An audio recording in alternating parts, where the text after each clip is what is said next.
Moi,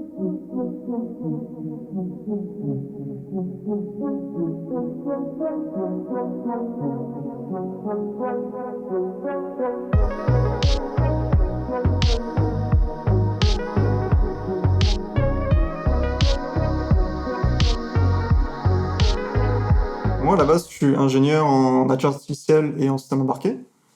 Et voilà, je suis en sortie d'études et je suis en recherche de boulot, on peut le dire simplement comme ça, tu vois. Ça fait combien de temps d'études? Bah là, j'ai fait un BTS en électronique, et après j'ai enchaîné sur une licence en informatique et un master en intelligence artificielle, système embarqué. T'as fait quoi? T'as fait 5 ans, je crois? En tout, j'ai fait 7 ans. 7 ans? 7 ans, ouais. Sauf qu'ils se cumulent pas. Sauf qu'ils se cumulent pas, ouais. Donc, ouais, 7 ans d'études. Mais en vrai, j'aime bien les études. À la base, j'allais même à la fac, tu sais, juste pour me faire des amis, voir des gens, tu vois. J'allais même pas... C'est un peu triste, mais ok. Non, c'est pas ça. On dirait vraiment la fin d'une dépression. Non, c'est pas ça, c'est qu'en fait, je sortais d'un BTS et je pensais que j'allais travailler dans l'électronique en tant que technicien en électronique. Et je me suis dit, bon, j'ai un job un peu sécure, tu vois. Et technicien électronique, ça consiste en quoi? en gros, c'est assez vaste, hein, ça peut être de tout. J'ai des potes, ils posent des fibres optiques, qui sont considérés comme techniciens électroniques. Mais t'as des mecs, genre, ils vont être réparateurs d'EF, ils vont travailler dans des hangars, à faire du bricolage, des trucs comme ça, tu vois. C'est tout, ça peut être magasinier, il y a plein de trucs. Et tu peux être même sur des chaînes de production, ou tu peux être... Ouais, il y a plein de trucs. Il y a plein de trucs. Ok. Et donc après, tu voulais faire ça à la base c'est pas je voulais faire ça, c'est juste que, en gros, je suis allé au lycée. T'avais la formation. Au lycée techno, tu vois, un lycée technologique. Et après, je me suis juste inscrit dans le BTS du lycée technologique parce que j'ai pas trop réfléchi, j'étais en mode... Ouais, c'était dans le lycée. Ouais, de toute façon, c'est ça aussi à ces âges-là, genre... Ouais, clairement. Enfin, vraiment le truc bateau, tu sais pas trop ce que tu veux faire plus tard, t'as telle option dans ton lycée, bon bah voilà, tu fais ça parce que... Bah, clairement, en plus, au lycée, t'es un peu... T'as entendu parler que de ça, et voilà, quoi. T'es un peu fouteur de merde, tu vois, genre tu fous un peu le bordel au lycée, tu te dis pas, ouais, je vais faire de grandes études, je vais aller faire les nattes, tu vois. Toi, Mathieu, tu faisais de la merde. Ah, je foutais de la merde pendant longtemps, je foutais de la merde pendant longtemps, jusqu'en études supérieures, vraiment études supérieures. Genre, t'étais un vrai foutard de merde. Non, pas fouteur de merde, genre j'étais pas un zbeul général, mais... T'as déjà cramé des voitures? Tu rates, franchement, tu rates. Jamais fait. Mais, ok, ouais, donc du coup, t'as fait ça comme tu sais, BTS. genre, t'as pas des résultats ouf, mais ça va, tu vois, t'as des résultats moyens, t'as un bac techno, tu te dis, bon, je vais pas faire grand chose avec, donc tu fais un BTS en électronique. C'est pas non plus des études incroyables, mais bon, ça permet de trouver un taf. Et du coup, je me suis dit, bon, vas-y, j'ai des études, enfin, j'ai un boulot garanti. C'est vrai que c'était un peu naïf de penser ça, mais. Et du coup, je me suis dit, bon, je vais aller à la fac. À la base, c'était pour aller à la fac à Paris, histoire de glander un peu, traîner un peu avec les gens qui font des études de cinéma. L'état d'esprit, déjà. Ouais, c'était déjà dans un état d'esprit un peu particulier, où je me disais, j'allais glander avec les gens qui font du cinéma, traîner avec eux à Paris, faire des grosses soirées, tu vois, ça va être le feu. Ça va être cool, ouais. Ça va être le feu, tu vois. Et résultat d'APB, ancien feu APB qui était du coup le système pour s'inscrire aux écoles que t'allais faire après. Ouais, c'était ça, APB. Qui est devenu je ne sais plus quoi. Parcoursup. Qui est devenu Parcoursup. Et malheureusement, j'ai été accepté que dans mon dernier choix, qui était la fac d'informatique. J'avais mis en choix sécurité, tu vois, parce que je me suis dit, bon, sorti un truc technique. T'as pleuré ou pas? Non, bon, j'étais dégoûté, je me suis dit, bon, tant pis pour les soirées à Paris, quoi. Mais je suis dégoûté que t'aies pas pleuré. Ça m'a fait un peu rigoler. Ça me fait plaisir de voir ton soutien. Donc du coup, t'as fait de l'informatique, t'as continué là-dedans? Ouais, du coup, j'ai fait genre 3 ans de licence et un master. En fait, c'est là où je suis devenu impliqué dans ce que je faisais, tu vois. J'ai arrêté de me dire, j'en ai rien à foutre de mes études, c'est là où je voyais des trucs qui me parlaient un peu plus. Ah ouais. Ouais. Bizarrement, parce qu'en fait... par dépit, en fait, tu t'es trouvé. Ouais, j'ai trouvé un truc... Par hasard, quoi. Ouais, par hasard. C'est juste qu'en fait, je me suis rendu compte que là-dedans, j'étais bon et que c'était intéressant. C'est pas non plus pas le truc qui me passionne, mais je trouve ça intéressant. Il y a vraiment des trucs techniquement à creuser, tu vois, qui sont vraiment cool. Et du coup, j'ai poussé ça pendant 5 ans. Et voilà comment je suis arrivé là. Ok. Et du coup, ouais, t'as fait de l'alternance. Ouais, j'ai fait plein de trucs. Mais j'ai fait des trucs, un peu marrants. Genre, quand j'étais par exemple en BTS électronique, je me suis retrouvé à la Société des Eaux à faire technicien en électronique. En gros, du coup, j'avais un bleu de travail, un casque, des bottes, et je descendais dans des égouts. Je savais pas ça. Ouais, c'est vrai. Je descendais dans des égouts et tout, genre avec des fois un masque à gaz et tout. Regarder, assister au maître d'apprentissage, je foutais rien. Juste, je portais ses outils, et je le suivais partout, je descendais des conduits. Ouais, voilà, un porteur. Et il montrait un écuyer. Et en vrai, c'était marrant parce que c'est un truc c'est un boulot qui est vachement pratique. Et des fois, je regarde un peu parce que je trouve que c'est un truc vraiment intéressant où t'as l'impression de faire un truc. Genre, tu Parce sais, que c'est manuel. ouais, Parce que tu bouges, tu te déplaces, tu fais quelque chose et. mais tu fais un truc genre qui est direct la conséquence de ce que tu fais. Ouais. Genre, même des fois, c'est des trucs tout bateau. Il va juste changer des ampoules dans un hangar, c'est tout bateau, mais ça marche. Il fait des réparations électriques. Ouais. Il va faire des relevés de mesures sur des taux de gaz dans des conduits. C'est tout bête, mais je sais pas, t'as l'impression que ton taf il sert à quelque chose. Tu vois. En C'est plus, concret. ouais, en plus, c'était dans le public. Tu vois, c'était la Société des eaux. Ouais. Et donc, je sais pas, t'as l'impression de travailler pour le bien commun. Tu vois. Ça peut grandir comme ça. T'as Mais découvert des trucs de ouf dans les égouts. il y a plein d'araignées. J'étais pas content. Non, Aïe. mais genre, tu sais, c'était à Paris. Parce qu'à Paris, Non, c'est- c'était dans le coin. Ah, c'était dans le coin.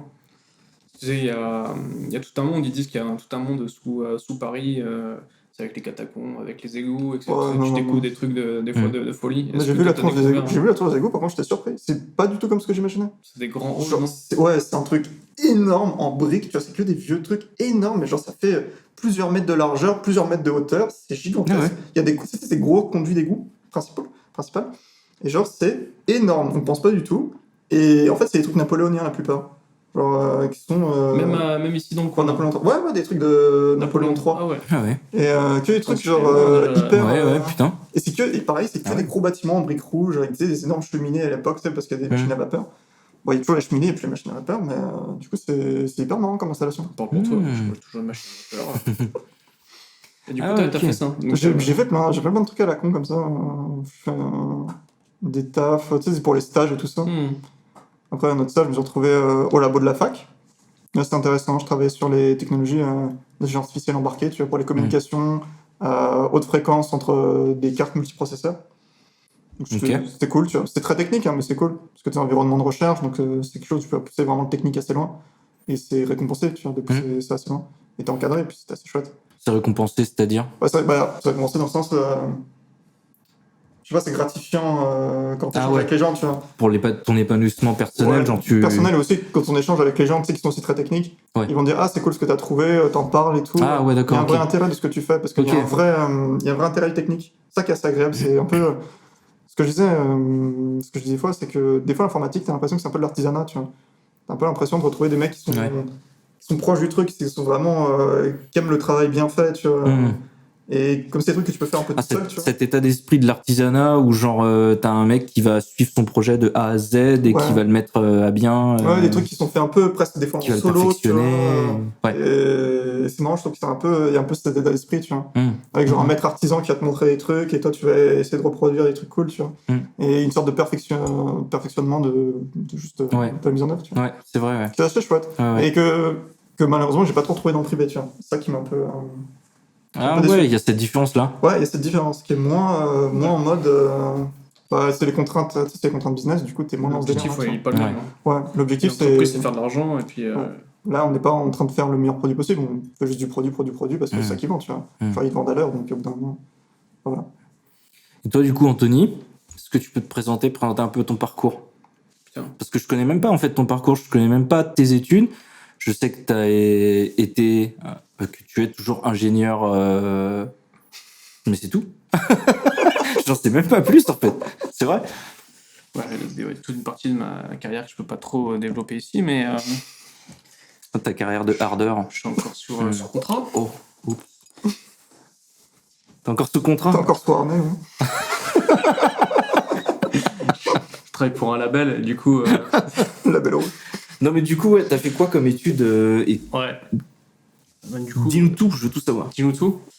Du coup, j'ai 2-3 trucs à raconter en plus. Moi, j'ai commencé, pareil, lycée, comme tout le monde, hein. Je crois à peu près, ouais. Attends, on va structurer un petit peu. Ça dépend des zones du monde, dépend, mais... Ouais, lycée général, et puis FIRS. Et un peu comme toi, où tu savais pas trop ce que tu voulais faire à cet âge-là, c'est compliqué de te mettre un peu ouais, de ouf. D'avoir une voie tracée, de savoir où aller. Ce que tu veux. T'as des idées, mais tu connais pas vraiment le monde du travail. T'as des trucs, je voulais être pilote, ensuite je voulais être astronaute, et ensuite je crois que... À un moment donné, je voulais être magicien, mais je me suis vite... Mais non. Ouais, mais j'ai une histoire sur ça. Magicien, what? Non, mais j'ai une histoire sur ça, mais... Vas-y. J'ai eu un dégoût de la magie quand j'étais trop jeune. Trop jeune pour avoir ce dégoût. Non, je t'avoue. Le mec était désabusé de la magie. Moi, j'ai 2 petits frères. Et quand j'avais peut-être 9 ans, 8 ans. Non, 8 ans peut-être. Enfin, j'étais jeune. Mon père nous avait amené à côté de chez nous, là. Vous savez, il y a le cirque Zapata, des fois, il passe au niveau du stade, du stade de foot, là. Et on était allé là-bas, tu vois. Et moi, j'étais dans ce monde-là où moi, je voulais plein de BD d'Astérix, tu vois, avec la potion magique et tout. Et je pensais que là-bas, il y avait un magicien. Donc c'était vrai. Et qu'il allait me faire goûter une potion, tu vois, et qu'il allait avoir des pouvoirs, tu vois. Avec quel âge? Je t'ai dit, j'avais entre 6 et 9 ans, je sais plus vraiment exactement, je pense que j'avais 7-8 ans. Parce que 9 ans, un peu con. Je peux pas te dire. Bon, non, franchement, non. J'ai toujours été... À 9 ans, tu joues avec ton caca, mec. Non. Mais je savais ce que je faisais. Ouais, mais c'était de la merde. T'es déjà dans l'artisanat, toi. C'est hyper magnifique. Et du coup, pendant 3 jours, moi, j'étais vraiment déter, quoi. J'étais vraiment dans mon monde et je pensais que j'étais en train de réfléchir la nuit au pouvoir qu'il allait me donner parce que je pensais que j'allais demander choisir, une seule fois, tu vois. Bah ouais. Et qu'une seule fois, tu vois, je pouvais pas lui demander comme un vœu. Donc, j'étais en train de comparer, c'est quoi qui est mieux, tu vois. Est-ce que voler, devenir invisible, tu vois, ou avoir de la force ou quoi, ou voir à travers des choses. Personne d'autre le fait, alors que beaucoup de gens vont au cirque. Mec, j'étais enfant. Mais oui, dans ton monde, tu lis des BD. Non, franchement, c'est mignon, tu vois, c'est naïf, c'est innocent. J'ai des romans, tu vois, j'étais mon truc. Après, je me suis pas vraiment posé la question du pour et du contre. Là, j'étais que dans le pour. On reviendra après qu'il faut toujours poser le contre aussi. Expérience de vie. Et du coup, moi, j'étais vraiment déter. Donc, on allait dans le chapiteau là, chez Zapata, quoi. C'est un peu, voilà, c'est des glingos un peu, tu vois. Ouais. c'est pas le cirque. Voilà. Les animaux, ils ont des taches des fois ils ont pas de poils. Enfin, c'est des glingos un peu, tu vois. Donc on fait les spectacles, je me rappelle même plus du spectacle du magicien. Et en fait, je pense que c'était vraiment déglingué, tu vois. Genre tu vois, ils sortaient des drapeaux de genre avec sa baguette magique, ils sortaient des trucs. Mais moi avant, plusieurs années avant, j'avais des baguettes magiques, je faisais des tours, tu vois. Ah, donc tu connaissais ces trucs en fait, non? Non, mais c'était de la merde, tu voyais que c'était mal fait, quoi. Et genre que le mec, ce qu'il faisait, c'était mal fait, genre? Ouais. Le mec, c'était vrai, tu vois que c'était du chiquet. Moi, je m'attendais à voir des trucs de ouf, tu vois. Genre, il fait apparaître des choses et tout, c'était des symboles et tout, quoi, tu vois. Et après, mon père, je l'avais tanné, mon père, pour qu'il aille nous faire voir le magicien à la fin, tu vois, qu'on aille dans son arrière-boutique, tu vois, dans son sa loge, dans son tipi, tu vois. J'espère qu'il a pas fait disparaître ta virginité, le magicien, parce que franchement, sinon c'est grave. Bah, en fait, quelque part, il a... Mais non. Quelque part, si, il a cassé l'hymen de mon imaginaire, quoi. Oh, très belle métaphore. Très belle métaphore. Et du coup, mon père me fait, tu veux aller voir le Tipeee du magicien et tout, peut-être qu'on peut lui demander, il nous fait un truc et tout. Le Tipeee déjà, c'est un magicien indien. C'est une caravane. Oui. Le roulant. Ah, c'était une caravane des glagos. Et je lui dis à mon père, vas-y, non, c'est bon, vas-y, viens, on rentre et tout. Ah ouais, carrément. T'as vu la caravane, je te dis. Ça m'a dégoûté. Non, mais les tours de magie, tout, je me suis dit, il a pas de pouvoir, tu vois. Ouais. Je peux pas lui demander de me rendre invisible, tu vois. Ouais, si lui-même, il me le fait pas pour lui, quoi. Mais attends, mais pendant plusieurs jours, j'étais là, il faut que je me rende invisible. Ah, mais c'est chaud, parce qu'il faut aussi que dans ma phrase, je structure bien pour que je sois pas invisible tout le temps, tu vois. Donc, faut que, comment je lui dis que, c'est comme un génie où tu demandes 3 vœux, mais faut être hyper précis, quoi. Parce que ça se trouve, je veux être super riche. Il peut te niquer avec le vœu. Il va te niquer ta mère, tu vois. Tu vois, je suis super riche, t'inquiète pas. Ouais.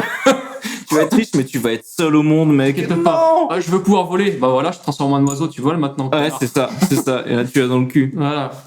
En plus, après, à tout moment, tu peux mourir, quoi. Par un chat, tout ça, bref. Et du coup, après ce court passage. Du coup, bah là, voilà. Là, ça m'a niqué, voilà, j'ai pas eu de pouvoir, du coup. Mais t'as voulu faire plein de trucs, du coup. Astronaute, pilote, magicien. Ouais. Après, j'ai voulu, du coup, plus je grandissais, plus je voulais travailler dans l'intelligence artificielle. Pareil, sur faire des drones et tout. Faire des trucs comme ça, tu vois, travailler dans les drones, pilote et tout. Bref, du coup, alors je suis allé en filière S. Là, au bout d'un moment, tu as le bac et tout. Moi, j'étais quand même pas mal à l'école. C'était un bon élève. Ouais. Non, mais après, il n'y a pas de PT, c'est comme ça. Il y en a. Non, mais t'es un privilégié, il faut le dire. Ferme ta Sur une famille petite bourgeoise. Pas du tout. Pas du tout. Et donc, filière S. Et du coup, ouais, bah là, il s'offre à toi plusieurs opportunités. Soit tu vas à la fac, soit tu vas pas à la fac. Moi, je savais que je pouvais pas travailler si j'étais pas suivi, tu vois. À la fac, j'aurais pété un câble. Du coup, prépa. Il y avait un programme où tu pouvais, c'est les cordées de la réussite, je sais pas quoi. Je connais pas ça. Avec Les quoi? Cordée de la réussite. Ok, je connais pas. C'est en gros ils prennent parce que nous on était en ZEP et du coup ils prennent des élèves de ZEP et ils les foutent dans des prépas. Ils essayent. Il y a des partenariats avec les SEC, à Cergy à côté de chez nous. Il y a avec des écoles à Paris, genre Sciences Po, tout ça. Il y avait des programmes et tout. Un peu le même système que des boursiers, non? Ouais, c'est un peu ça. Ou genre. C'est dans des parcours, pourquoi pas moi en fait. Ouais. Ok. Et ils te mettent dans les prépas un peu d'élite. Ouais, c'est ça. Ok. Et du coup il y avait un partenariat avec Saint-Louis, Paris à côté de la Sorbonne. Et avec mon pote, là, on était ensemble. Et ils nous ont dit, ouais, bah, vous deux, là, vous êtes bons et tout, ça vous chauffe d'aller à Paris et tout. Donc on avait visité et tout, on avait proposé un dossier, donc on avait été accepté. En fait, cette école-là, à Saint-Louis, en fait, ils font que des trucs de prépa, genre des vétérinaires, économiques, scientifiques et tout. Ok. Et il y avait 1500 élèves, donc c'est quand même un lycée. 1500 élèves, que des mecs de prépa. Avec plein de mecs de partout, en fait, de ZEP, de partout, quoi, vraiment. Et du coup, ouais, j'ai fait 2 ans là-dedans. Du coup, j'avais crevé. Ah ouais? La dépression, c'était chaud. Hein. Ouais, c'était très difficile. Première année. Pourquoi? Parce que c'est. En fait, déjà, t'arrives en prépa à Paris. Hein, donc, déjà, il faut que tu bouges à Paris. J'étais en coloc avec mon pote. On vivait dans un 20 mètres carrés à 2. Moi, je dormais dans le KGB, tu vois. Genre, mon lit, c'était une planche au-dessus, et en dessous, il y avait il y avait les conserves et tout. Mais non. Je te jure. Moi, j'aimais bien, tu vois, j'aime bien. J'avais l'impression de vivre dans un bateau, tu vois. Dans ouais. J'étais déjà survivaliste à l'époque. De ouf. Et du coup, c'était un appart, voilà, c'était à Paris, c'est comme ça. Ouais, Paris. Hein. Après, on habitait à côté de Jardin des Plantes. Donc, c'était super cool, tu vois. C'était à côté, c'était trop bien. Et au début, l'année, c'est compliqué parce que tu fais des tests et tout. Tu fais des tests, déjà des contrôles pour voir un peu où vous en êtes parce que les mecs, ils sont pas au même niveau que toi, en fait. Ça fait des années qu'ils sont, Henri IV et tout, et tout, les mecs sont à fond, tu vois. Le lycée à Paris, c'est pas la même chose que le lycée chez nous, tu vois. Ah, c'est clair. Puis surtout les ZEP et voilà. Tu fais un peu ce que tu peux, quoi. Et tu commences à te taper des 2, des 1 et tout. Tous ceux, quand tu pensais que t'étais bon, en fait, par rapport aux autres, t'es une grosse merde. Ouais.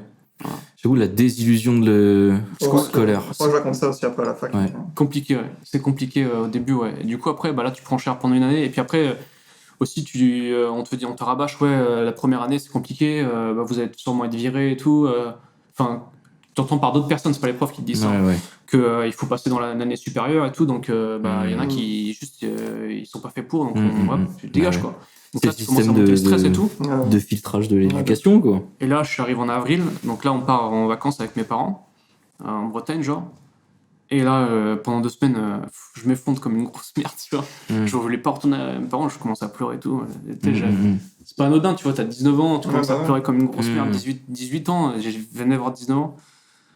Et j'y retourne pas, quoi. C'est pas fait pour moi, j'y retourne pas, c'est mort, tu vois. Trop dur. C'est trop. Vous êtes des magres malades. Et puis mentalement, trop dur. Pourquoi faire, tu vois, t'ingurgites des trucs, je travaillais, je dormais 5 heures par nuit, tu vois. Tout le temps en train de bosser, donc tu t'arrives à 8 heures, tu as 1 heure pour manger le midi, après tu retapes jusqu'à 5 heures, après 5 heures, tu révises jusqu'à 18-19 heures, là t'as l'école, c'est genre t'es par groupe de 3 et au tableau devant un prof ou des mecs et tout, et tu fais des exercices. Genre, moi j'ai jamais rien compris. En plus, mon groupe de colle, c'était les 2 meilleurs de la classe. Oh, l'enfer. Et donc, je me rappelle, ils donnaient des trucs hors programme aux mecs. Je comprenais tout, genre des trucs de maths et tout de ouf. Sauf que toi, t'avais pas ce niveau. Moi, je comprenais même pas les monstres. Ah putain. Moi, je comprenais pas les mots. C'est pas mon truc. Je me suis rendu compte que j'avais atteint ma limite de mathématiques. Je captais rien du tout. Pour moi, c'était une autre langue. Physique, ça allait, tu vois, mais même, j'ai pas le niveau, tu vois. Et donc, je me suis accroché pendant 2 ans. La deuxième année, c'était mieux parce que. T'as quand même fait les 2 ans entiers. Première année, mes parents, du coup, ils m'ont poussé après cette situation. Ils m'ont dit, faut que tu y retournes et tout. Tu sais, y a rien à perdre et tout. T'inquiète, on est là. Si tu te fais virer, tu te fais virer. C'est vrai, c'est vraiment ça. T'as jamais redoublé. Mais tu le vois différemment. T'as pas le recul, là. Exactement, t'as pas ce recul-là parce que t'es dedans, t'es dans un univers que t'as jamais vu avant. Tu te rends compte qu'au final, t'as pas le niveau que tu pensais avoir. il y a vraiment beaucoup de choses. La vie à Paris, enfin vraiment. Bah, t'as pas vraiment de vie à Paris. Beaucoup de choses. T'as pas de vie. Hein. Ouais, mais tu vois, t'as pas de vie étudiante, t'as rien de. C'est ça. Ouais, c'est ça. Rien à voir. La prépa, c'est pas la bonne vie étudiante, quoi. Non, clairement, c'est la vie tout près, quoi. T'en as pas en fait. Et mon pote, ça allait mieux lui. Il comprenait bien les trucs et tout, ça allait mieux. Donc toi, tu pensais avoir un bon niveau et c'est vraiment en fait la première année, c'est vraiment la destruction de ton ego en fait. Et je pense que ça m'a. En plus, aujourd'hui, j'ai plus d'ego. Ça m'a vraiment servi pour. En plus, à cet âge-là où vraiment t'es encore adolescent et t'as besoin aussi de cet ego, où tu te cherches pendant tout ton début d'adolescence, ça fait partie de ta personnalité d'être bon à l'école, tu vois. En gros, t'arrives dans ce genre de truc, putain, ça te démolit vraiment. C'est un peu ta carte d'identité, Mais moi, c'est ce qui m'est arrivé à la fac, tu vois, parce que, genre, en gros, toute ma scolarité, on m'a dit, ouais, Mathieu, t'es surdoué, t'as super résultats et tout, c'est juste que tu travailles pas assez. Tu vois ce que je veux dire? On me l'a dit aussi. On me dit, genre, tu fais pas assez d'efforts, mais franchement, un potentiel de malade et tout. Et tu sais qu'au fond, si tu travaillais plus, t'aurais sûrement 14-15 de moyenne, tu vois, là, tu tapes 11 parce que tu fous rien, t'es en train de kicker toute la journée, t'en fous.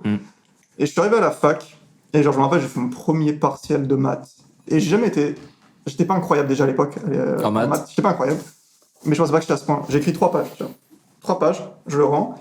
Et 2 semaines après, t'as les résultats qui sont affichés en public, tu vois, qui sont affichés sur les murs, tu sais, comme le bac, tu vois. Et genre, j'en passe 2. Et les 2, j'écris 3-4 pages, genre vraiment, je bourre, hein, j'écris des trucs, tu vois. Genre, je suis pas venu en mode. J'ai un futur, tu vois. Ouais, quand même, tu t'es mis un coup de pied au cul. Ouais, j'avais essayé de taffer un peu, tu vois.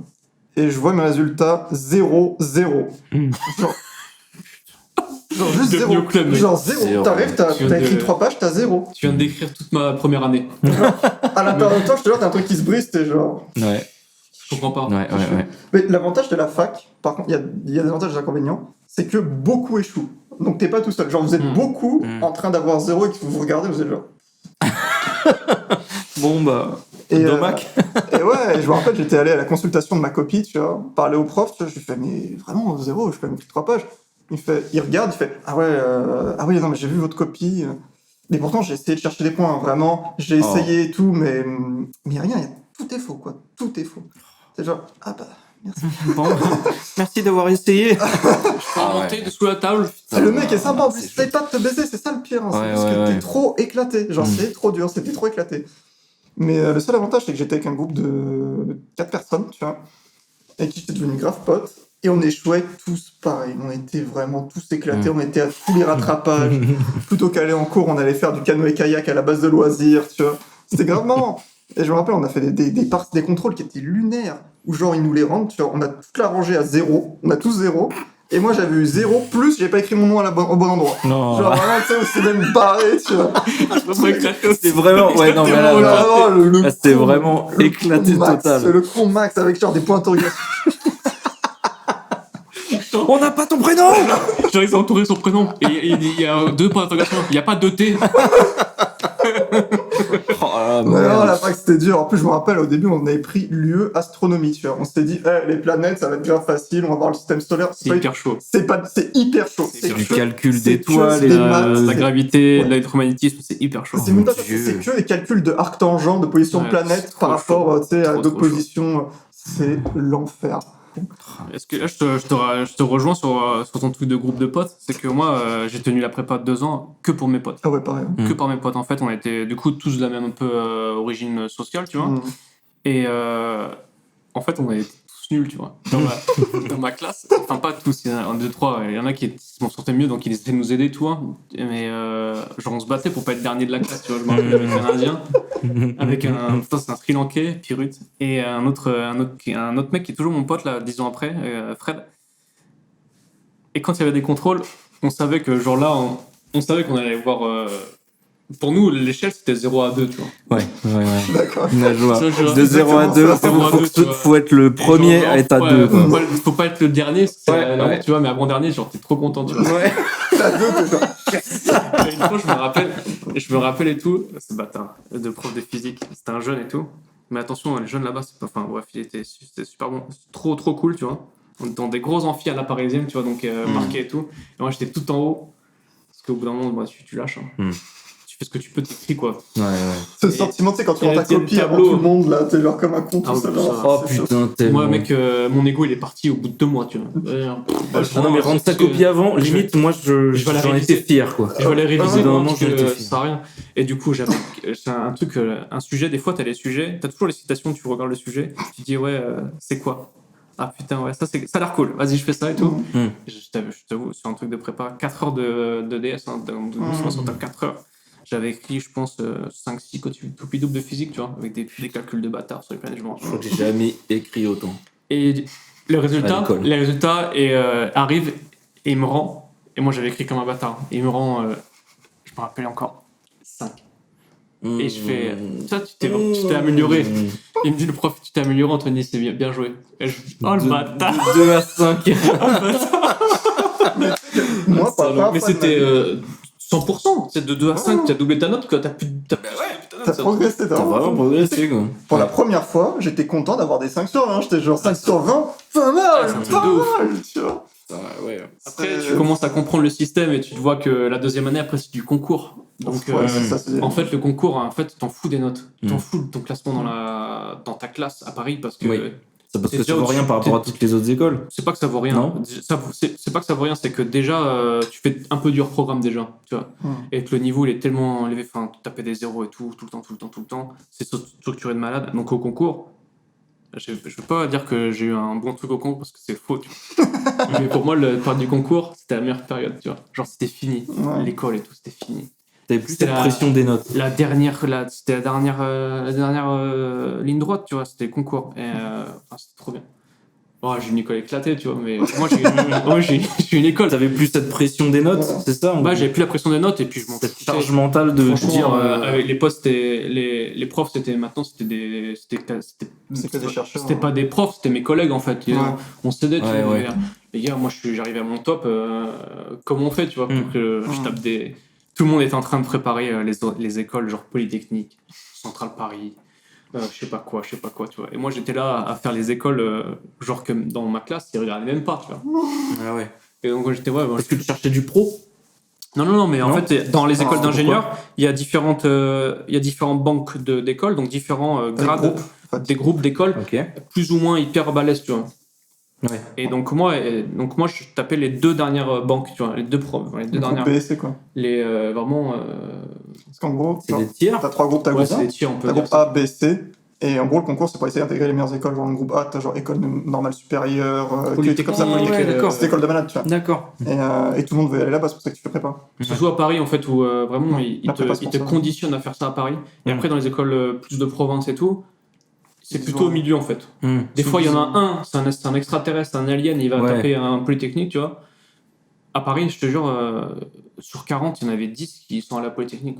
Mais ouais, donc mon groupe de potes, qui en était toujours potes aujourd'hui, ça m'a permis de tenir, mais c'était dur. Donc là, ça m'a un peu appris ça m'a construit.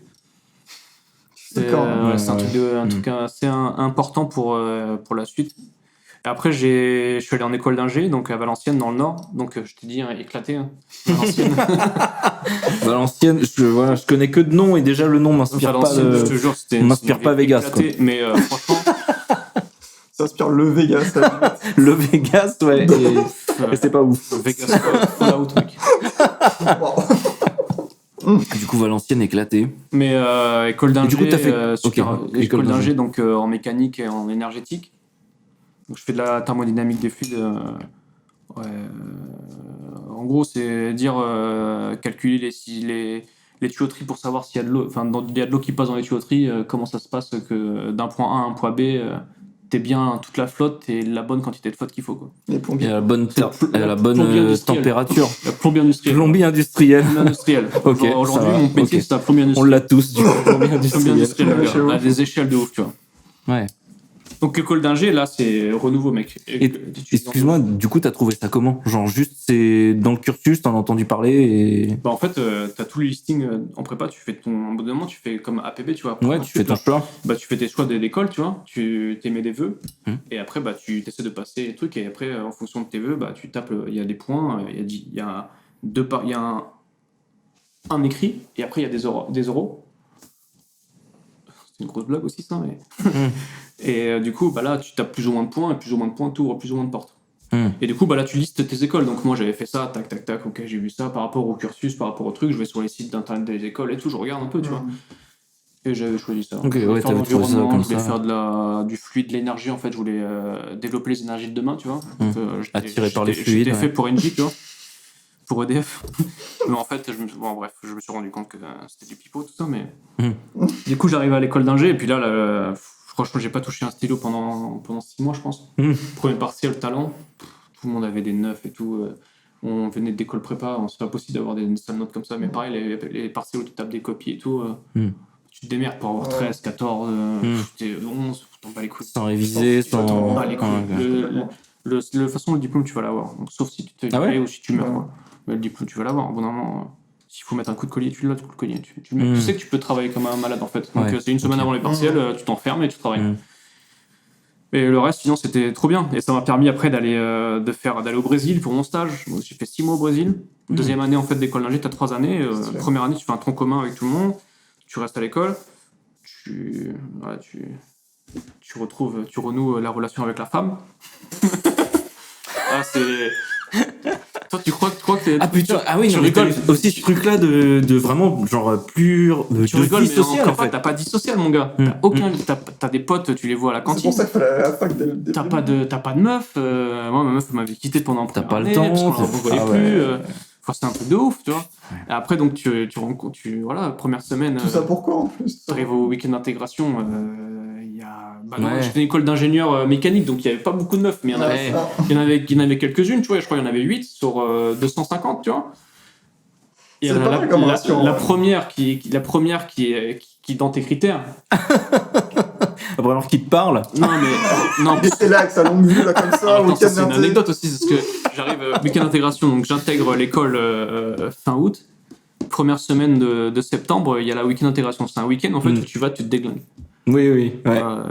C'est pour il y a des trucs que je peux pas parler. Mais voilà, il y a des trucs où t'es en slip, mousse à raser sur tout le corps et tu glisses sur un tapis et après tu vas faire un parcours du combattant dans la boue dans la forêt. Ok. C'est normal en fait. C'est le truc d'école. Hein. Ouais, donc week-end normal. Ça c'est fait pour des mecs, tu vois, entre potes. Et il y avait aussi des meufs. Et les meufs étaient encore plus schlack que les mecs, mon gars. C'est toujours. Comment ça? Bah, il n'y a pas de slip. Elles sont à poil. C'est-à-dire, il n'y a pas de slip. Elles sont à poil. Et elles font pareil que les garçons et même pire. Ah, d'accord. Moi, j'ai vu des trucs tomber, des meufs se vomir dessus et tout. Non, mais c'était les week-ends d'inté, c'est dégueulasse. Non, mais les week-ends d'inté, je sais que. Enfin, voilà, j'en ai jamais fait, mais je sais que ça a la réputation de. Et nous, on était enfin, sale, tu vois. Ouais, une école soft, il n'y a pas eu de bizutage, mais c'est juste, c'est nul en fait, c'est naze, tu vois. C'est vraiment naze, c'est de l'humour potache. C'est beau, ça. C'est beau. Mais après, il faut parler de l'état cérébral et mental que dans lequel t'es. C'est que t'arrives, en fait, t'es un mollusque quand t'arrives. Toi, t'as été détruit pendant 2 ans. Toi, tout ce que tu as envie de voir, c'est des gens, en fait, c'est de parler avec des gens normaux et de boire des coups, tu vois. Ouais, de ouf. D'oublier, de ouf. Et juste passer un bon moment, et si si c'est de la blague caca ou sans dur t'as des potes et tout, c'est trop bien. De mousse à raser, bah voilà. C'est trop bien, t'as plus de devoirs, tu vois, le soir, t'as plus de devoirs, mec. Déjà. Et donc j'arrive ça, puis on part en bus, tu vois, et puis il y avait une meuf et tout de la promo et tout, elle parlait à personne, elle était mignonne et tout, et elle parlait à personne, un peu... C'est rien à voir avec le truc sexuel, c'est juste qu'elle s'habille, tu vois, donc elle était vraiment belle, tu vois. Et donc je vais... T'avais pas vu de femme depuis 2 ans? Non, mais c'est pas une question de ça. Non, mais parce que les autres femmes qui étaient... Personne ne parlait, et elle était toute seule, et du coup j'étais avec mes potes et tout, enfin des mecs qui étaient dans mon bâtiment et tout, on était dans la même promo et tout, donc on allait au coup. Je lui dis, vas-y, viens, on va lui demander et tout. J'y vais, et je dis, bah tu veux venir avec nous, on va faire des groupes et tout, pour le truc, viens et tout. Et du coup, je sais pas comment je me suis démerdé pour être dans le même chalet qu'elle. Oui. Le charbonneur. Oh, je sais vraiment pas comment je me suis démerdé, mais vraiment. Ouais, j'ai... Oui, t'as forcé. Mais tu vois... J'ai payé le gardien des chalets. Mais tu vois, je pensais pas en être capable, tu vois. Et puis en fait, là, je me suis dit, vas-y, c'est pas possible de faire encore 2 ans comme ça. Et donc, je me retrouve... on se retrouve dans le canapé lit, tu vois. Et moi, je pensais que c'était un canapé lit à même étage, tu vois. Genre, on allait se mettre dans le même lit, tu vois. En fait, non. Déception. Encore une déception, mon sang. Quand est-ce que ça s'arrêtera? C'était énorme parce que le canapé, en fait, c'était un canapé et moi, je me rappelle. Avec une mezzanine, genre, au-dessus? Non, mais c'était un canapé, genre comme ton canapé là. Ouais. Ah oui, qui se déploie en 2. qui se déploie. Moi, je pensais tu déploies, tu tires le truc et il se monte, tu vois. En fait, non, moi, je déploie le truc, je fais putain, ils sont les pieds, en fait. Et en fait, non, c'était en double étage, tu vois. Genre, un au sol et éclaté au sol. Ah, d'accord, ok. Ah, ok. Pas au métal, tu vois. Ah, ouais. Donc après, on a bu toute la journée, on s'est tous mis à Walp, on était tous torse nu toute la journée, à faire des trucs, des conneries, à boire des bières à l'envers. Enfin, c'était vraiment stylé par groupe, tu vois. Ça reste des putains de souvenirs. La soirée était tip top, donc on va se coucher tout bourré et tout, et puis voilà, tu commences à essayer tu discutes, toi, t'es pas un bourrin, mais tu discutes pour si ça peut amener quelques jours plus tard à quelque chose, tu vois, pas tout de suite, tu vois que c'est mort. Et là, elle n'a pas encore dit, mais elle avait tâtes le terrain dans elle avait un mec. Ah merde. Et en fait, elle avait déménagé avec lui à Valenciennes, mais lui, il était à la fac de Valenciennes, du coup, et il faisait un master de. Hein? C'est pas ton mec. Hein. C'est pas mon mec. Attends, l'histoire s'arrête pas là. J'ai pécho le mec. Et la meuf. Allez, voilà. Non, mais en fait, après, donc, du coup, histoire courte, c'est qu'en fait, on est tombés amoureux, elle et moi. Là, ça s'est fait sur. En fait, quand elle m'a dit qu'elle avait un mec, ça c'était la deuxième semaine où j'étais vraiment à l'école, tu vois. Qu'elle avait un mec, moi j'ai arrêté l'histoire, je me suis dit, c'est bon, ça calme, en général, voilà. C'est bon, tu vois, on est potes et tout, voilà, je vais voir s'il y a d'autres meufs intéressées et tout, par ma sale gueule, tu vois. Mais à l'époque j'étais scum à l'époque, tu vois, j'étais baraque, tu vois, je sortais de l'athlé et tout, j'étais bien, tu vois. À l'époque. Je vois encore des photos. C'était une bise. Je pleure quand tu... Ah ouais. Bref. Tu repenses à tes pecs, t'étais genre putain. Mes pecs. Tout ça. Ils sont en construction, là, c'est pas parle pas de mes trapèzes. On n'a pas de géométrie ici. T'étais bien bâti? Non, mais en fait, du coup, en fait, après, t'as encore dégueulasse comme expression. Toutes les semaines, on avait plusieurs soirées dans la semaine et tout. C'était vraiment le mois. Du coup, on se voyait souvent et tout. Et bref, on est tombés amoureux et tout. Et attends. J'aimerais bien faire une parenthèse. T'es passé de pote, vous étiez pote du coup. Ouais. T'es sorti de la friend zone en fait. Ce type est sorti de la friend zone. Non, en fait, j'ai jamais été dans la friend zone. Voilà, il était toujours dans la charbonne zone. Dans la charozone. Il était toujours au fourneau, il était là. C'est pas devenu ma pote parce qu'en fait. T'as juste lâché l'affaire, mais genre vous avez. J'ai lâché l'affaire, mais du coup, je lui parlais plus trop en fait parce que. Bah ouais. Enfin, tu vois, je venais pas au charbon, je l'ai laissé un peu. Oui, ouais. Comment dire, tu vas pas pousser quoi. Oui, bah non mais clairement, tu respectes. Il y a une soirée, elle est venue vers moi et elle m'a dit tu m'invites plus à danser et tout parce qu'on avait bien dansé là, le jour-là, tu vois. Tu m'invites plus à danser et tout, ouais, des bruits. Ouais. Et du coup, bah je sais pas, ouais, si tu veux, on peut danser et tout. Ouais. Du coup, bref, du coup, je l'ai raccompagnée, mais je l'ai raccompagnée chez moi. Non, parce qu'en fait, elle habitait un peu loin et du coup, il n'y avait plus de tram, etc. Bah tiens. Et du coup, je lui dis, bah vas-y, mais en vraiment tout bien, vas-y, viens. Viens dans mon Ibis Hotel, un lit. Viens à mon appart, je te file le lit et puis j'ai un matelas gonflable, je dormirai. Genre vraiment, c'est ton groupe de potes. Ouais, non mais carrément. Crèche chez moi, tu vois. Et je sais pas comment ça s'est passé, mec, on était un peu bourrasse. Et en fait, elle s'est endormie sur moi. Et à partir de ce moment-là, c'était parti. Non, mais on n'a rien fait, si tu veux, il n'y a pas eu d'acte sexuel, quoi. Ah, d'accord. C'est juste endormi sur mon épaule, en fait, sur moi, tu vois, genre comme ça. Ah, d'accord, c'était parti au niveau de la relation, pas au niveau de... C'était parti au niveau de la relation, et ensuite, après, on s'est cherché, et puis à un moment donné, tu te trouves, quoi. Même elle avec son mec et tout, hein, mais du coup, pendant... Là, c'était octobre, d'octobre jusqu'à avril, j'étais l'amant. Donc, on se cachait et tout, mes potes n'étaient pas au courant. On était dans le même groupe de potes et tout, on cachait. C'était excitant et c'était une expérience pas cool du tout. Ah ouais? Bah parce que toi la pression. Tu tombes amoureux. Elle tu sais pas parce qu'elle a son mec tous les soirs à voir son mec, tu vois. Donc, compliqué, tu vois, tu partages et toi tu peux rien dire parce que c'est pas une question de partager, c'est une question que toi t'es vraiment dans un autre stade de la relation, en fait, t'es vraiment amoureux. Et elle, tu vois qu'elle est amoureuse, mais qu'elle est bloquée. Enfin, elle est amoureuse, hein. Elle est amoureuse, tu vois, mais elle est bloquée. Ouais. Et tu sais pas vraiment si c'est vrai ou si elle te mytho, parce que bah voilà, le monde il est fait que les gens, tant que c'est des mots, on peut dire ce que tu veux, quoi. Et jusqu'à que son mec il parte, et puis après, voilà, on est resté en couple. Ok, bah ça c'est bien fini. On est resté en couple 2 ans. Ah, quand même. Génial, c'est bien fini au moins, c'est cool. Ouais. Mais j'avoue que t'as une période, combien de mois? T'as dit octobre? Ouais, d'octobre à avril à peu près. Ok, ouais, un peu, quand même. puis là, tu peux pas dire à trop tes potes parce que. Et puis le mec, c'est horrible, hein, mais tu vois, le mec, c'est pas ton pote, hein, mais tu le vois des fois, tu vois. On allait chez elle et tout. Et du coup, là, j'étais donc à l'école d'ingénieur, c'est ça qu'on dit. L'école de ingénieur. La France. Ouais, du coup, t'as fait ta prépa, t'as fait ton école d'ingé. Je parle pas la langue. Ouais, et du coup, c'est une école éclatée, mais ça m'a permis quand même de faire pas mal de choses, et notamment d'aller au Brésil, stage au Brésil, deuxième année d'ingénieur, stage au Brésil pendant 6 mois, ça c'était vachement cool. Après, je suis revenu, et après, je suis resté 6 mois à l'école, parce que c'était tellement vraiment naze qu'il fallait que je reparte, quoi. Ah ouais, à ce point-là? Ouais, l'école, ouais, en France. Et du coup, je suis reparti, je me suis dit, ouais, je vais faire ma dernière année en Suède, et j'ai fait un an et demi en Suède. Ok. C'est bien. C'était trop bien. Franchement, un pays de ouf. Ah ouais? Ouais, c'était génial. Génial. Je pense que j'ai trouvé mon pays. Mais non. Ouais, stylé. S'il fallait vivre quelque part, je pense que j'irais en Suède. Parce que moi, c'était déprimant les pays nordiques. Genre... Franchement, non. Après, moi, j'aime bien le froid, j'aime bien l'hiver, je suis un peu casanier, donc bien la nuit. Tout va bien, quoi. Je suis un mec de la nuit, tu vois. Ok, Batman. Non, franchement, c'est très bien. Même la manière de vivre, la manière de travailler, sur les horaires, même sur la place des parents, la place du père, la place de plein de trucs. En Suède, il y a... c'est vraiment bien. Mais encore une dinguerie aussi, du coup, j'ai re-été l'amant. Encore. Oh là là. Mais c'est pareil, en fait, t'as confié combien de mecs? Oh. Mais les 2 fois, c'était... c'est au début, en fait, j'avais dit non et tout. Mais après, au bout d'un moment, toi, t'as rien à perdre et t'es rattrapé par tes sentiments. Et du coup, tu te dis, mais en fait, dans ces genres de relations, t'es deux. Et du coup, tu peux pas faire le choix pour l'autre. L'autre aussi, il faut qu'il fasse son choix. Et toi, du coup, t'as quoi à perdre, à gagner, tu vois? Oui, vous êtes deux adultes consentants. Quelque part, chacun peut sa merde, quoi.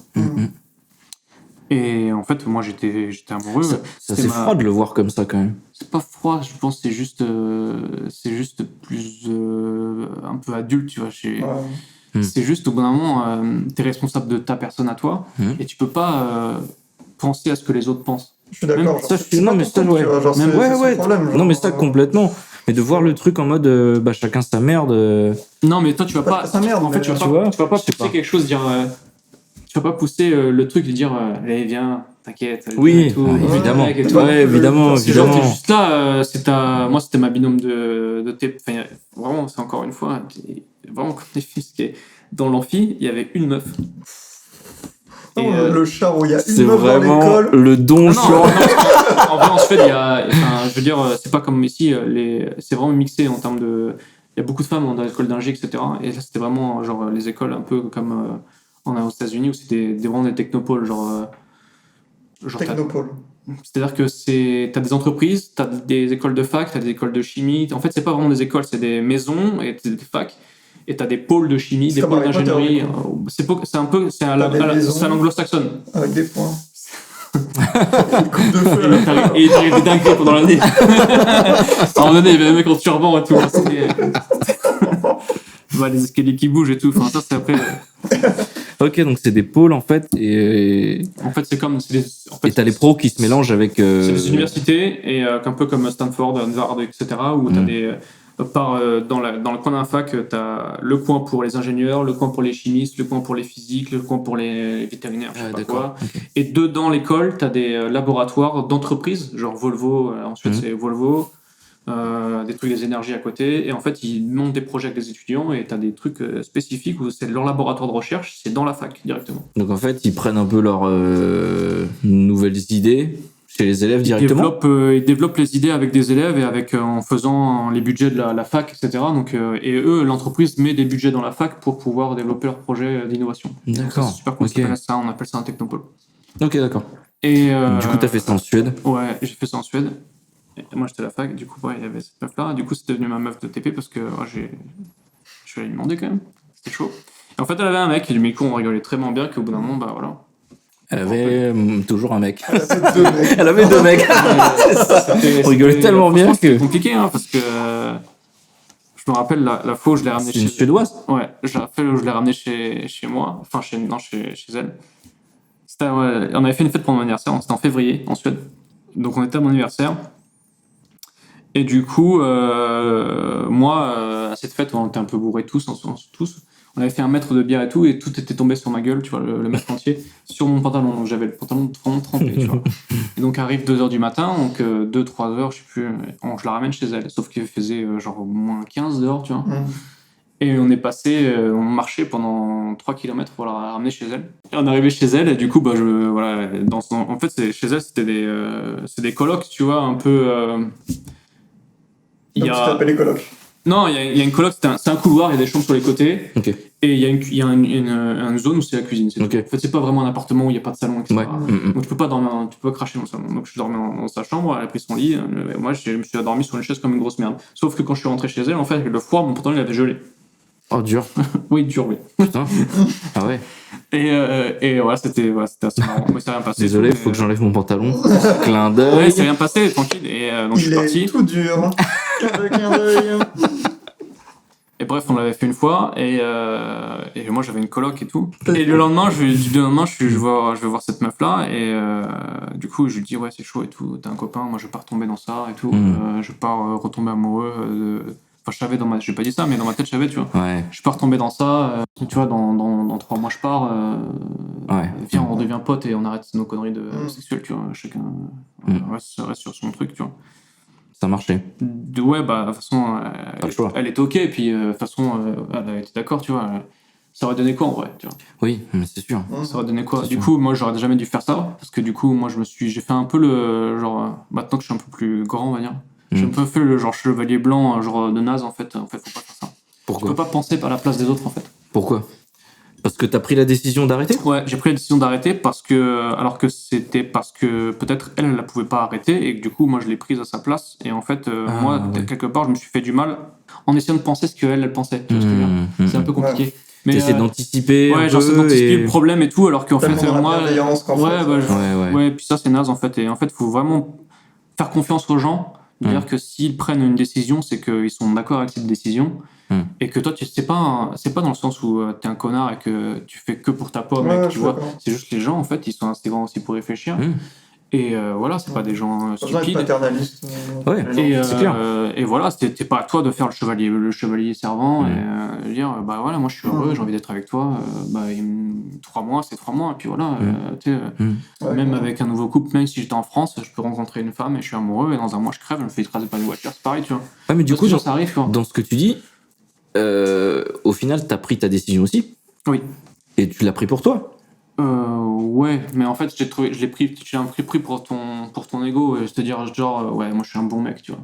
Je suis un bon gars et tout. Ouais, parce que t'as une mauvaise conscience un peu, tu vois, t'es genre, bon, je l'ai soulevé, mais je vais arrêter là, je suis un bon gars. Mais je pense à elle et j'arrête là. Ouais, mais du coup, c'est ta décision, donc en soi, enfin, tu vois, elle, de son point de vue, elle peut très bien se dire comme toi, bah, je fais confiance à Anthony, et bah, il a pris cette décision. C'est qu'il est d'accord avec cette décision, il le fait pour lui, et tu vois. Mais je suis d'accord avec ce qu'il dit, genre il a pris un peu à sa place. Bien sûr, tu vois. Bien sûr. C'est pas complètement. Ouais, et puis du coup, voilà, mais ouais. Et ça, c'est encore aujourd'hui, c'est un peu un goût d'inachevé en fait. Donc, je pense que. C'est un regret du coup pour toi de. Je comprends. Je pense, en fait, je savais. À quelques mois près, je pouvais avoir l'opportunité de rester en Suède pour faire ma 2e année, une année de plus, et puis après, je pense que je serais resté là-bas. Surtout si elle était être avec elle, mais après ça s'est goupillé comme ça, tu vois. Je savais que j'allais rentrer en France et que j'allais pas revenir. Une fois que t'es rentré, tu rentrais, quoi. Tu reviens pas, en fait. En Erasmus, il y a beaucoup de mecs qui se disaient, ouais, je vais revenir, t'inquiète et tout. La vie revient. Douilleur. Ouais, non, mais. T'as pas de regret? Non, pas de regret, c'est juste que, tu vois, dans ta vie, t'as des points de choix, et du coup, il y a des trucs que tu dis. Je pense que t'as des questionnements, tu vois. Inachevé, tu vois. C'était pas si difficile que ça de dire oui, tu vois, et de.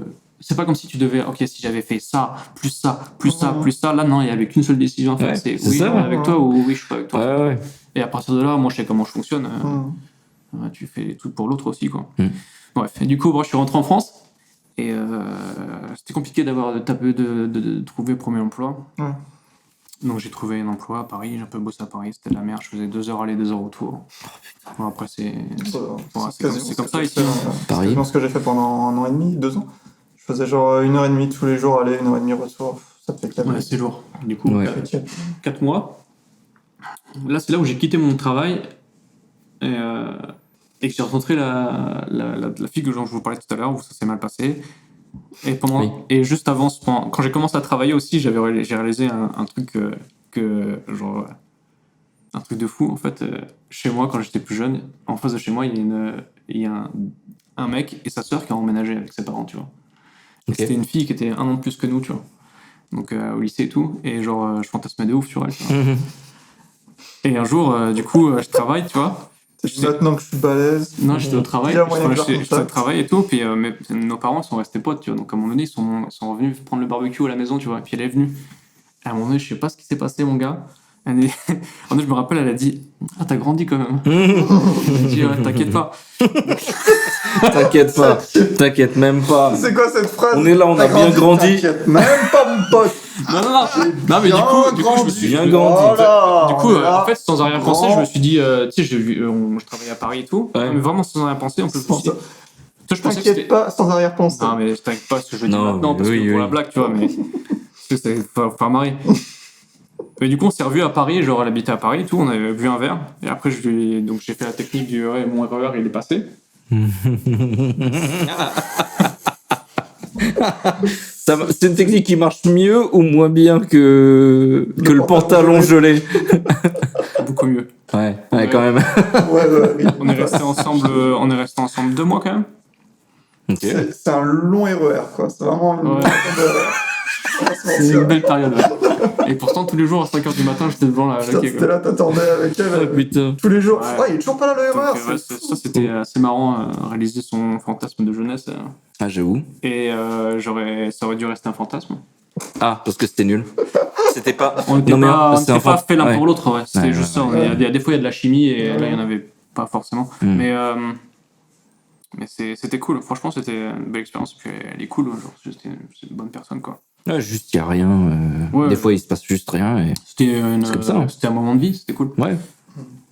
Voilà. Et après, du coup, ce boulot à Paris, là, je l'ai quitté. Après, je suis resté 6 mois au chômage. On en parlait tout à l'heure, là, de tout ce qui est utilité à la société, dépression, tout ça, suite au chômage. Ouais, ça, c'est compliqué. En cascade, quoi. T'es au chômage actuellement et t'as pas ce ressenti, ça va? 3 mois, si, un peu, mais c'est pas vraiment juste une question d'inutilité, tu vois. Moi, c'était plus une angoisse par rapport au boulot. Parce que comme, genre, j'ai vu comment c'était le milieu du travail dans mon domaine, et je sais que ça va pas être fun. Genre, je le sais. Genre, je sais que ça va pas être fun. Et du coup, ce que je disais, parce qu'on discutait peut-être à un autre moment, c'était... En fait, sur les entretiens, comme t'es plus motivé, tu vas aux entretiens, t'es déjà gavé, tu vois. T'arrives... T'es aigri, ouais. T'es déjà aigri, tu vois, on te pose que des questions de merde. Genre, on te pose que des questions, mais complètement à côté de la plaque. Toi, t'as même pas envie de répondre, tu vois, t'es déjà gavé, Parce qu'ils connaissent pas ton domaine. Non, c'est même pas ça. Des fois, c'est... Je sais pas comment dire ça. Mais par exemple, j'ai fait un entretien pour... Le poste, c'était ingénieur en système embarqué, tu vois. C'est précis, tu vois, comme poste. Genre, c'est pas... Ça, c'est précis. Et on me dit, c'est une société de service, donc sois ouvert au niveau des missions que tu peux avoir, tu vois. Je suis d'accord, pas de problème. Mais pour moi, ouvert, ça veut dire... J'aurais dit vraiment mes spécialités, c'est-à-dire je fais l'intelligence artificielle et du système embarqué, on peut combiner les deux comme vous voulez, sur n'importe quel type de plateforme, pas de problème, je reste ouvert aux techno, je reste ouvert. Ouais. Et du coup, je fais l'entretien, premier entretien téléphonique se passe bien, tu vois, et après je vais rencontrer l'ingénieur d'affaires, c'est le chef, c'est le directeur, en gros. Ok. Et là, on fait tout l'entretien, 1 heure d'entretien, et là, il me parle de la mission, et en fait, c'est une mission de développement web, tu vois. Genre, ça n'a rien à voir. Vraiment, pour situer, pour les gens qui sont pas dedans, c'est vraiment comme si t'arrivais pour un poste de pâtissier et on te disait, bah tiens, fais des pizzas. C'est pareil, c'est de la cuisine. Genre, on te dit, bah sois flexible, mec. Ouais. En fait, il y a une différence entre être flexible et je trouve que c'est limite de l'irrespect, tu vois. Pour eux, ingénieur informatique, c'est tellement interchangeable qu'ils n'ont rien à foutre des compétences réelles. Ils connaissent pas, je pense, le truc, dire, t'es ingénieur, en fait, il y a marqué dans ton CV aussi, il y a des fois, eux, ils cherchent des ingénieurs généralistes.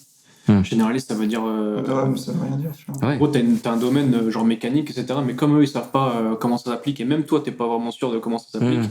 T'es jeune, tu vois, et ils se disent en fait, nous, on va remplir notre base de données, on va avoir des ingénieurs, on va avoir des ingénieurs qui ont plusieurs casquettes, Et ensuite, on va pouvoir aller voir nos clients, leur dire, bah voilà, moi j'ai un ingénieur, il a 25 ans, il sait tout faire, c'est un génie. Donc je vais vous le vendre 8 000 euros à la journée. Lui, il va toucher 500 balles, mais tranquille, tu vois. Et ce qui est intéressant, c'est qu'en fait, ils font des fiches de poste qui sont précises. Genre, fiche de poste, elle est précise, tu vois, avec des domaines de compétences extrêmement précis, tu vois. Du coup, je me suis dit, bah, ils savent de quoi ils parlent, tu vois, et c'est pas du tout à fait égal. Et quand t'arrives à l'entretien, c'est plus du tout là, ils jouent de la flûte, tu vois. Et genre, comment tu peux pas être gavé quand tu vas aux autres entretiens comme ça? Si c'est qu'un seul, ça va. Ouais, mais c'est pas le cas. Tout le temps. C'est pas le cas. C'est tout le temps comme ça. En ce moment, le marché il est tourné de sorte que il y a que ça en fait. Surtout sur Paris, il y a que des gens qui te recrutent pour du consultant. Donc c'est pas comme avant où il y a quelques années où ça a même pas 10 ans en fait, ce truc-là. Où tu arrivais dans des boîtes où genre t'arrivais chez EDF ou tout, tu postulais pour un poste chez EDF, tu vois. Tu ne repostules pas pour un poste chez Alten Service Informatique, qui est Presta pour EDF et qui te revend à je sais pas quoi. Qui est Presta et tu vas faire des missions de 2-3 mois dans une boîte, tu vas faire une mission de 6 mois là-bas, tu fais tout et rien en même temps, ils s'en foutent de la compétence réelle parce qu'ils facturent à la journée, donc en fait ils s'en foutent complètement. Donc, moi, ils remplissent des trous, donc ils s'en foutent en fait. J'ai tout vu, j'ai vu des mecs qui étaient facturés, genre un mec il est facturé comme développeur front, développeur back, ingénieur système base de données, il est facturé 3 fois au client, tu vois, parce que le client ils ne connaissent pas, donc lui il fait les 3, vite fait les 3, c'est pas un développeur incroyable. Parce que chaque truc c'est quand même... Il y a plusieurs métiers dans chaque truc déjà. Chaque truc c'est un métier, sauf que le gars c'est des gars qui sortent de Pôle emploi, tu vois, qui ont des formations de 3 mois, qui à la base ils faisaient même pas forcément d'informatique, c'était des ingénieurs... des ingénieurs énergie, ingénieurs matériaux, des trucs comme ça, tu sais, qui galèrent à trouver du taf parce que ce temps-ci on n'a pas des masses là-dedans. Et du coup ils font une reconversion, une formation informatique, hop là ils le mettent en tant que développeurs, ils disent ils sont développeurs tout, allez hop c'est bon, ils les mettent. Les mecs ils sont obligés de se former en tant que taffé et toutes les heures de formation en fait sont facturées aux clients comme si c'était des heures de développement. C'est tout bénéf pour la société de service en fait, parce que le mec il est obligé pour bosser et réaliser son projet d'apprendre et ensuite il sera beaucoup plus opérationnel sur la deuxième mission. Donc en fait c'est première mission, c'est mission tampon, enfin c'est vraiment un monde un peu où il faut savoir pourquoi tu rentres là-dedans. Généralement tu rentres là-dedans parce que t'as pas de taf, et 2 si t'arrives à bien négocier ton salaire et d'être un peu de bagou, t'arrives à augmenter tes salaires. Sauf que quand t'as raison sur ce que c'est le sauf que c'est que chaque année il y a des mecs comme toi qui sont meilleurs que toi, il y en a 5000 qui sortent. Il n'y a aucun problème pour eux pour recruter. Genre quand ils disent il y a du taf dans l'informatique, il y a du taf, mais c'est des taf de merde qui est mal payé. Genre les mois on m'a proposé des trucs, mais c'est délirant, genre vraiment des trucs, c'est des missions, c'est grave spécialisé pourtant, genre informatique embarquée, genre artificielle, genre faire des réseaux de neurones sur des satellites quand même, c'est pas censé. Et j'ai regardé, je serais plus payé si j'étais manager au McDo, tu vois. Genre d'un moment pourquoi je me casse le cul, tu vois, c'est. Bah, il y a le côté où ça te plaît, j'espère. Ouais, ça me plaît, mais... Il y a le côté où le domaine te plaît, même toi, du coup, qui est en reconversion professionnelle, au final, là, en ce moment. Où tu te formes... Du coup, là, je disais que j'étais... du coup, on avait parlé du chômage, et donc j'étais en chômage. Après, donc il y a 5 ans, j'ai trouvé un emploi sur Lyon, donc j'ai déménagé à Lyon.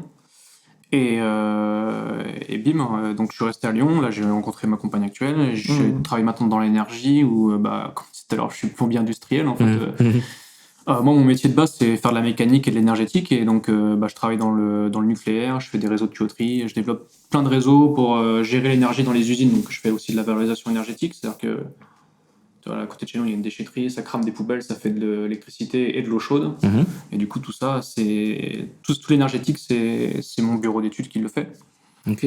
Donc on fait pas mal de trucs comme ça, mais dans l'industrie lourde un peu. Et puis, mais ouais, comme il disait lui, au bout d'un moment, tu deviens un peu... C'est bon, t'es gavé, c'est pas fun du tout. T'as fait le tour? Ouais, j'ai fait le tour, même si j'ai vite compris que ça allait pas être mon métier, puis... C'est fini maintenant où tu restes 42 ans, toute ta carrière dans une boîte, là faut changer, et du coup, surtout l'informatique. Et puis le boulot peut être intéressant, tu vois. Le problème, c'est quand t'es dans une boîte qui s'en bat un peu les couilles, tu vois. Tu te dis pourquoi je fais ça en fait. C'est intéressant, mais au bout d'un moment. Pas d'environnement. Oui, même il y a pas. Ce que j'expliquais sur la différence entre la fac et. Enfin, le public, je trouve, et le privé, c'est qu'il n'y a pas trop cette reconnaissance du bon travail. Genre, du coup, tu sais, comme t'es facturé, ils s'en foutent. Donc, c'est vraiment, genre, t'es facturé à la tâche, donc tu peux faire des trucs moyens tant que tu fais, c'est bon. Le client, il verra pas la différence, tu vois. Genre, le mec, il est pas spécialisé, le client. Donc, c'est vrai. Je trouve que c'est sûr. ça te dégoûte, tu vois, t'es plus motivé après pour faire ça. Ça te met pas dans des bonnes conditions pour attaquer, du coup t'es pas ouvert aux entretiens, du coup les gens, ça se voit que... T'arrives, t'es déjà gavé, tu vois. La question qui était super chiante et super dangereuse, c'était et pourquoi vous avez envie de nous rejoindre? Tu peux pas... Ah putain, celle-là. La seule question, c'est monsieur, madame... j'ai besoin de manger, en fait. Exactement. Mais ouais, cette question-là... Il y en a qui m'ont fait ça alors que c'est eux qui m'ont contacté. Ouais, genre, ils m'ont appelé. Non, mais comme quoi, c'est vraiment juste une question à la con qui est même pas réfléchie de base. Non, mais surtout leur boîte. C'est pas comme moi, quoi. Leur boîte, c'est pas Google, faut pas se foutre de la gueule du monde. En plus, mais oui. Bon, genre là, c'est pas DeepMind, on n'est pas en train de faire des trucs de l'espace. Là, on est en train de facturer, on est en train de surfacturer des clients, c'est bon. Mais c'est à partir de là que ça devient hypocrite, parce que t'es obligé de mentir, donc forcément. Mais le marché il est fait comme ça, donc au bout d'un moment, soit tu joues le jeu et après, une fois que t'es à l'intérieur, tu passes tes 3 mois de période d'essai et ensuite tu commences à dire ok, moi je lève le pied, les gars, j'ai une famille, j'ai tout ce qu'il faut, c'est bon, le travail, moi je respecte mon contrat et ensuite je rentre chez moi. Sauf si après tu t'entends bien dans l'équipe et qu'après c'est la bonne ambiance, etc., où tu as envie de bosser pour la boîte parce que des fois tu as des bonnes surprises, donc c'était cool. Mais voilà, après moi, en 5 ans, il m'est arrivé des dingueries, des trucs de fou. Donc, toi, t'as même été jusqu'au prud'homme. Moi, je suis allé au prud'homme sur un ancien poste, j'ai fait un tour à Dijon pendant 6 mois où. Au bout d'un moment, le mec, il nous payait plus. Au bout d'un moment, ça, c'est vraiment ma première expérience vraiment professionnelle sur le poste que j'ai actuellement. Parce qu'avant, j'ai fait d'autres postes un peu alternatifs, un peu. Et le mec, au bout de 2 mois, il te paye plus, tu vois. Toi, tu te dis, j'ai enfin accès au poste pour lequel je suis formé. C'est trop bien et tout. Avec une bonne équipe, des jeunes qui sont encore mes potes aujourd'hui. Et enfin, le mec, il te paye plus. Et après, il te dit, la banque s'est fait hacker, je suis désolé. Donc prud'homme, direct. Prud'homme, direct. Y a pas de... Tu l'as pas senti ça avant dans l'entreprise, je sais pas, avec ta relation avec le patron ou Non, parce que le patron, en fait, sur ce coup-là, franchement, personne l'a vu. C'était une petite entreprise où ils étaient 8. Et au bout d'un moment, ils ont réussi à bider sur un projet en Jordanie. On faisait des centrales solaires, d'accord. Donc, on travaillait pour le gouvernement jordanien. Et donc là, ils ont dû recruter des ingénieurs, donc des jeunes ingénieurs, parce qu'ils ne voulaient pas les payer, donc ils ont pris des jeunes.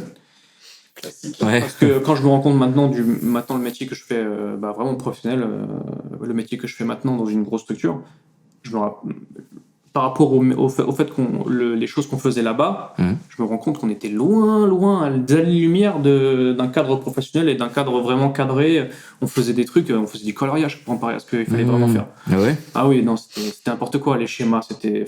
je veux dire, toutes les choses qu'on devait rendre aux clients, c'était n'importe quoi. Tu demandais... On m'aurait dit un projet de terminal, tu vois. C'était vraiment, tu fais ça avec de la papier mâché, avec des crayons de couleur, c'était vraiment n'importe quoi. Mais toi, tu l'as pas vu parce que c'était ta première expérience, t'étais saucé de comment c'était vraiment ce taf. Je connaissais pas le métier. Parce que quand t'es dedans, tu vois. Le mec en face de moi qui était censé me former, au final, c'était un mec qui était un peu plus... il avait un peu plus de bouteilles, mais il était paumé aussi. Enfin, je veux dire. C'était vraiment une entreprise. Voilà, bref. Et du coup, au bout d'un moment, il te paye plus. Et le truc, c'est que en fait, il avait tellement de bagou qu'il arrivait à faire croire n'importe quoi. Et que l'équipe, c'était vraiment une petite famille, tu vois. Donc on se posait, c'est possible qu'il y a des problèmes d'argent, tu vois. Ça arrive dans une petite boîte, on va attendre un petit peu. Premier mois, c'est chaud. On dit, ok, ça passe, tu vois. Deuxième mois, bénéfice du doute. Troisième mois, là, c'est chaud, monsieur, j'ai un crédit quand même. Tu vois. Il y avait des gens, ils avaient des crédits, ils avaient des enfants. Et donc, la mort dans l'âme, ils ont dû faire une procédure au prud'homme parce qu'ils pouvaient plus. Désolé, faut déposer le bilan. Et en fait, résultat que le mec, c'était un escroc. On l'avait suivi, son appart, il avait une deuxième maison secondaire et la nuit, vers 5h du matin, il prenait les meubles, il les mettait dans sa maison secondaire. Je te le jure, c'est un truc de ouf. Les résultats comptables étaient faux. Il y avait de l'argent qui disparaissait. Son fils était dans la boîte, au bout d'un moment ils se sont engueulés et son fils s'est barré. On ne savait pas pourquoi. Il y avait 90% de la boîte, donc sur 12, il y en avait 90% qui étaient contre le patron, et donc on a fait la procédure ensemble pour les prud'hommes, mais il y avait des restes, c'était des traîtres. Ils étaient avec nous, mais on les a vite virés parce qu'ils répétaient tout au patron. C'était un truc de fou. Oh là là, putain, Game of Thrones. Et puis après, il y a eu du harcèlement. On va pas faire de diffamation, mais bon, que je suis sûr, il y a eu du harcèlement moral, ça c'est sûr. Il y a des gens avec qui il a failli se battre. Il a été jugé coupable pour ça? Il a été... je ne suis pas sûr. Ok. En tout cas, il a été... En tout cas, c'était passé devant tes yeux. Sa boîte, sa boîte a été accoulée et il a été jugé pour détournement d'argent, etc. Oui, voilà, donc, oui. Ça c'est bon, mais c'était quelqu'un qui était pas... C'était pas une bonne personne. Hein, il faisait venir ses maîtresses au boulot et tout. C'était ouf. Hein.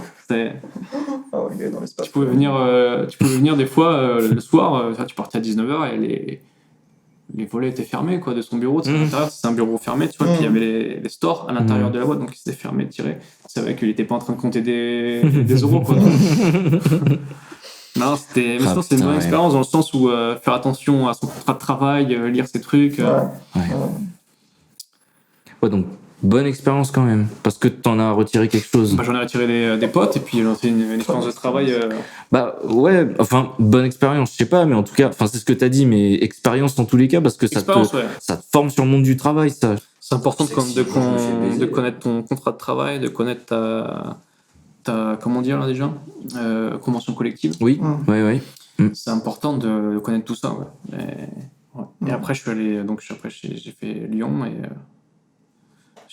j'ai suivi une copine et je suis arrivé à Lyon et j'ai trouvé un boulot. Et c'était compliqué, mais c'était bien. Et maintenant, je change parce que j'en ai marre et parce que dinguerie du Covid, traitement de la direction, n'importe quoi.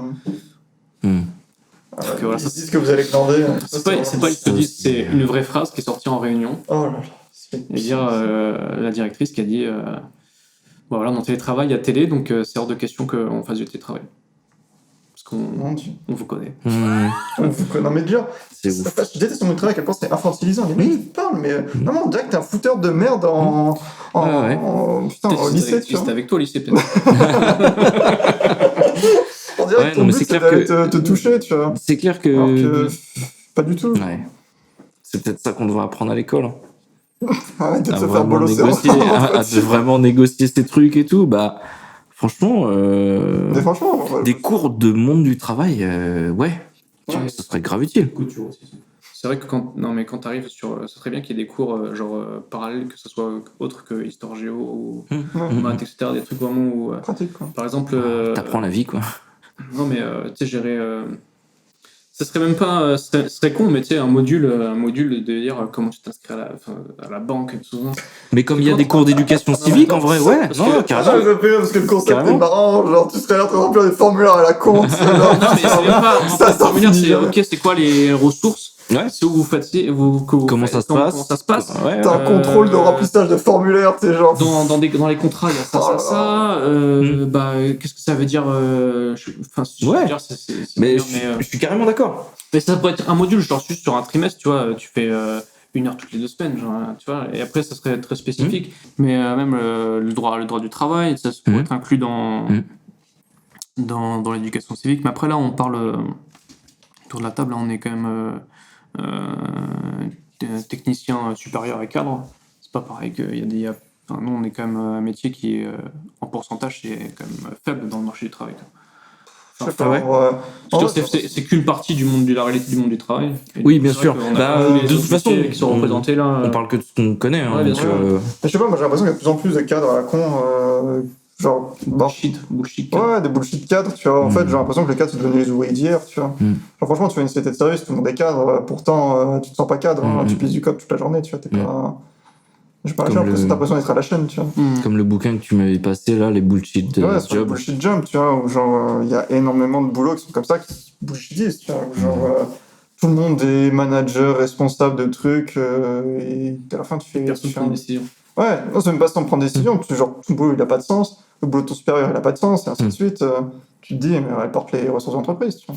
Mais il a pas de sens pour le monde général. Non, il y a deux choses, tu vois, il y a des boulots qui sont jugés comme ayant pas de sens au niveau de l'employé, tu vois. Genre l'employé, il dit que son boulot n'a aucun sens. Parce qu'il sait pas ce qu'il fait. Non, pas forcément. Parce qu'il a pas la finalité. Non, c'est pas forcément qu'il a pas la finalité, c'est qu'il sait que c'est inutile.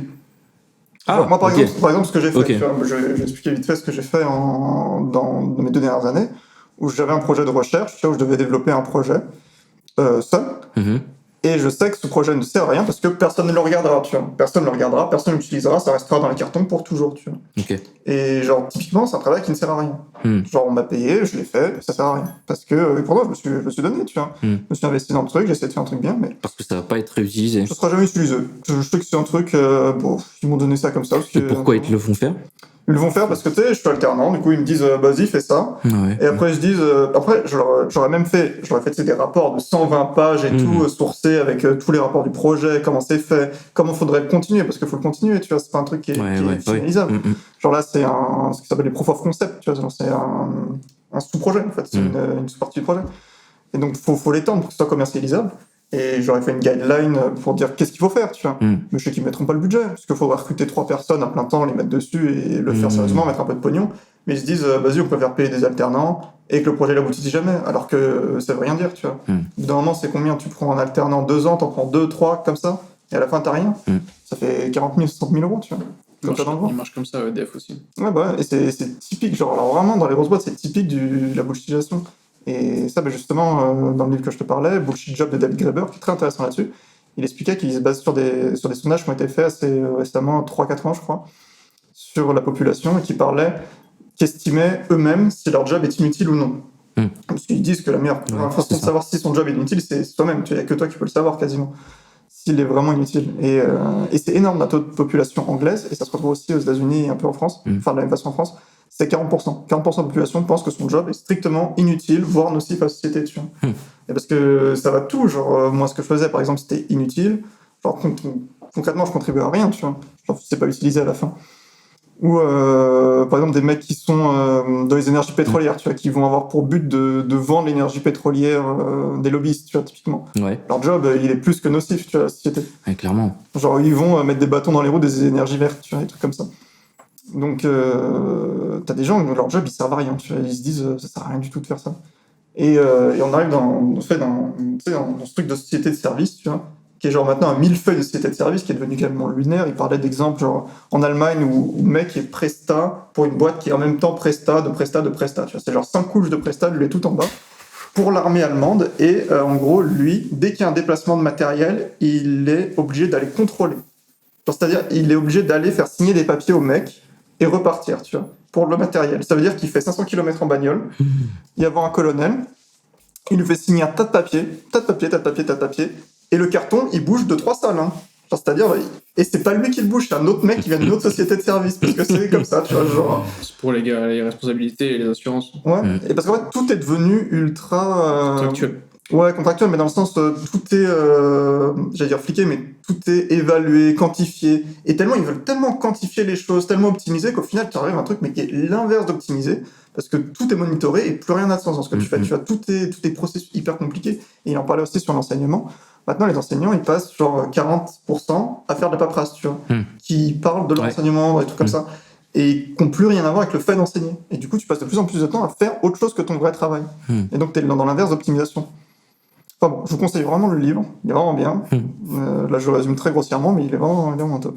Je trouve que ça fait grave bizarre. Tu sors d'études, tu vois, où tu me dis que tu vas faire des trucs qui sont grave bien, tu sais, genre, c'est pas t'es l'élite, mais tu fais des trucs, tu te dis c'est intelligent ce que je fais, tu vois. Genre, je vais faire ce qui me plaît, je vais dans la vie active et tout, ça fait toute ma vie que j'attends ça. Ouais, c'est genre... Faut que t'ailles à l'école pour avoir un bon métier que tu choisis et que tu t'aimes bien. Tu dis, tu vas faire des trucs stylés, tu vas faire des trucs genre top de pointe technologique et tout, et t'arrives et tu fais des trucs grave cons, et tu te dis, mais pourquoi je fais tout ça? Qu'est-ce que je fais là dans la vie? Genre, moi, je sais que...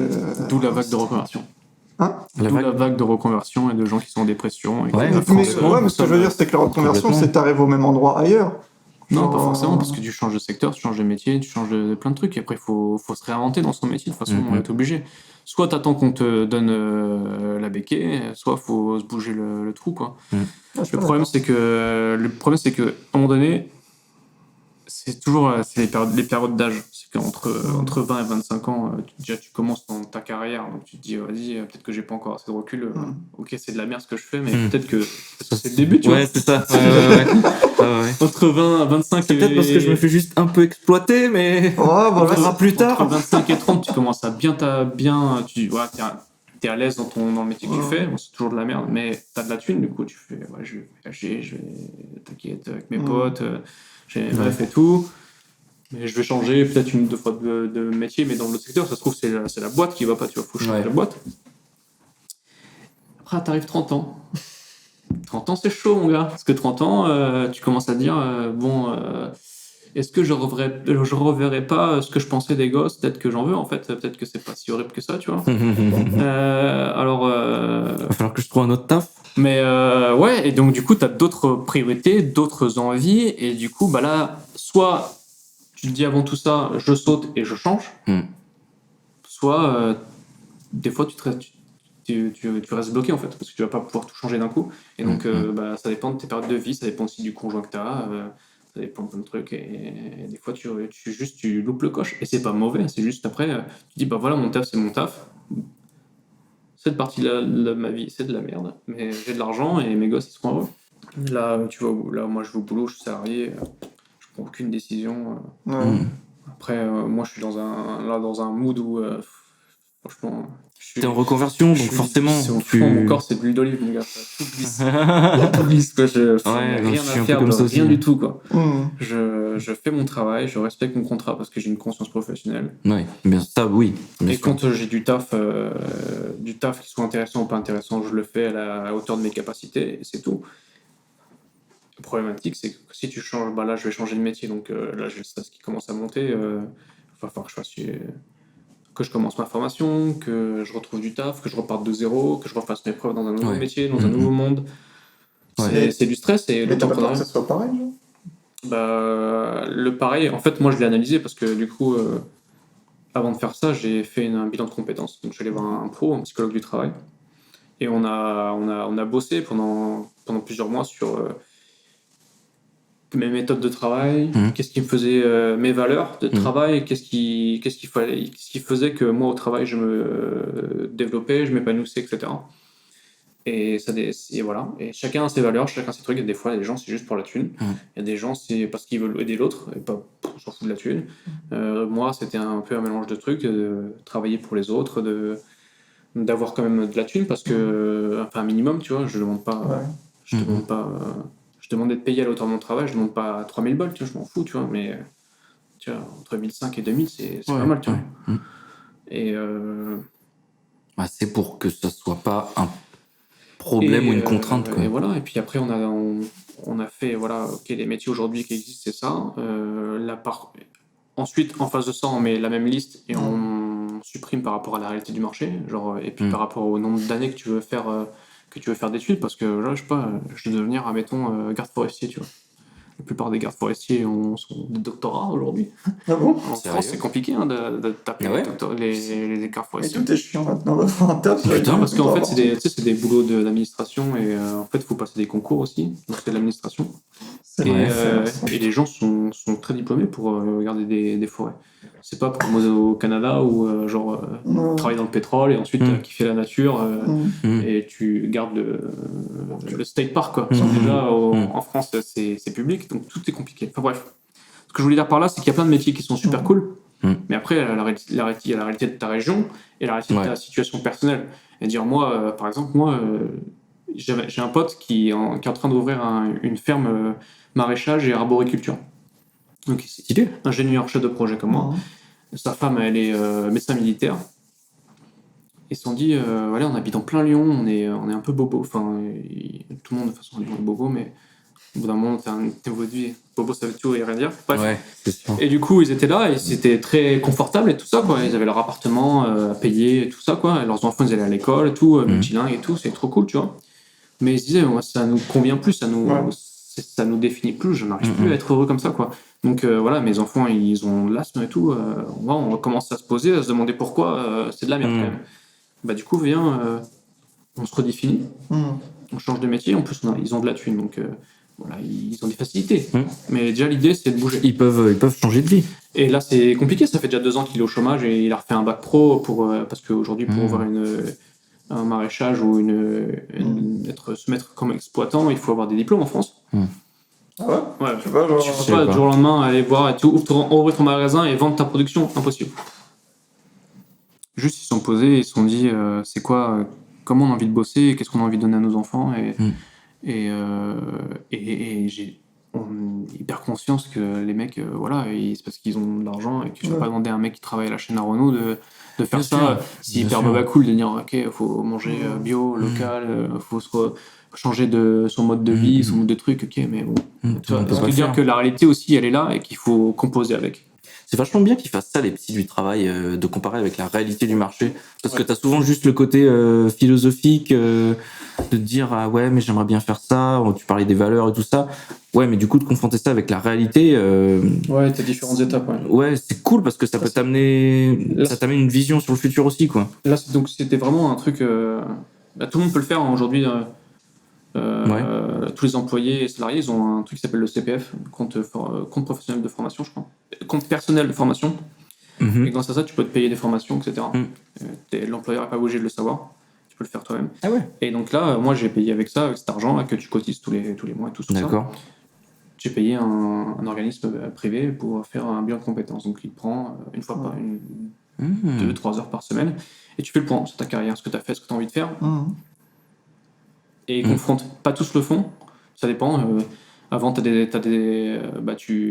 tu deviens employeur en fait, donc tu les appelles, tu fais des entretiens, tu vois un peu si ça colle et tout, c'est quoi leur méthode, si le feeling passe, et après tu choisis.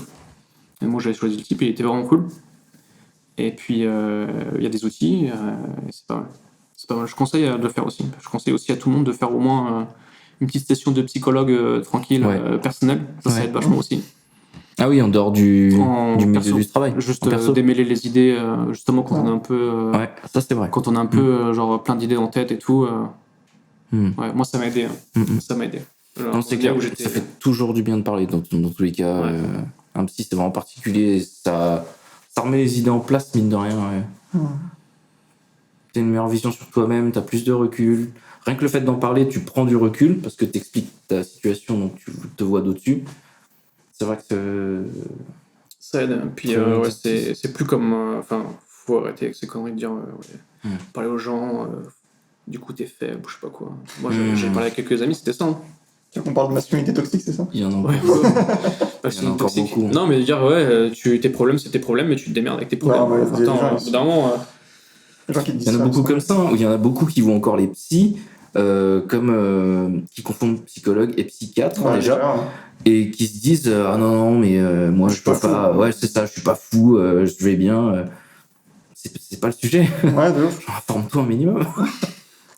Moi ça m'a aidé. À un moment donné j'étais non mais en fait il y avait, tu sais, il y a 2 ans à peu près, il y a tous les livres sur la collapsologie qui sont sortis avec Pablo Servigne et tout. Je sais pas si vous connaissez ces trucs-là.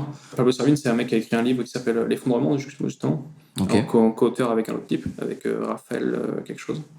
Et du coup, en fait, lire ça sur l'effondrement et sur plein de choses, sur la crise climatique, sur tous les problèmes qu'on a en ce moment, et que ça se mélange avec tous les problèmes sociaux qu'on a eu. C'était aussi en même temps un peu que les gilets jaunes, etc.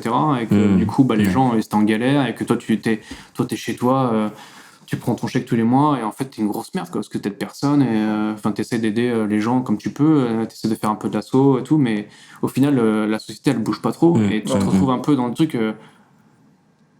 Qu'est-ce que je fais en fait tous les jours à 8 heures par jour, on revient à tes bullshit jobs, qu'est-ce que je fais en fait Concrètement, j'aide encore la société, tu vois. Et du coup, là, ça commence à te monter au cerveau, ça te stresse. Et puis moi, ça me stressait de dire, putain, là, j'ai l'impression de vivre un ultimatum et de dire que dans 10 ans, je sais pas s'il y aura encore des fleurs, tu vois.